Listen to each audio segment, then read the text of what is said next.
And welcome back.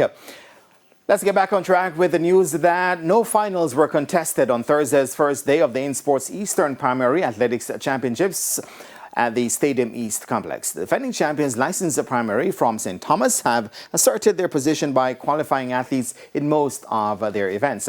Meet director David O'Reilly confirms that this is the biggest of the 3 regional meets, and he's happy with the series of events so far.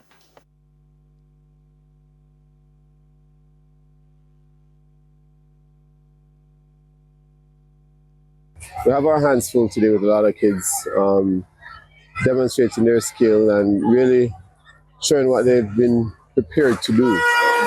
A lot of schools are making the effort in exposing the athletes to the sport and to competition, organized competition.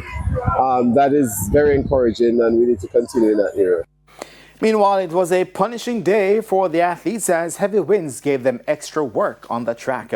Riona Johnson of Halfway Tree Primary was the fastest in the Class 1 girls 400 meters in a time of a minute 05.39 seconds. In the boys category, Rashawn Campbell of Constant Spring Primary was the fastest in a minute 01.99. In the field, Tatiana Powell of Maxfield Park Primary was the top qualifier in the high jump open with a leap of 1.30 meters. Up she goes. We really don't care about how fast kids run at this age. We want them to look like they're being coached. We want to see techniques. We want to see them learning the various events and just coming out here and demonstrating the skills that they've acquired. Now the meet continues on Friday morning at 9 and culminates on Saturday.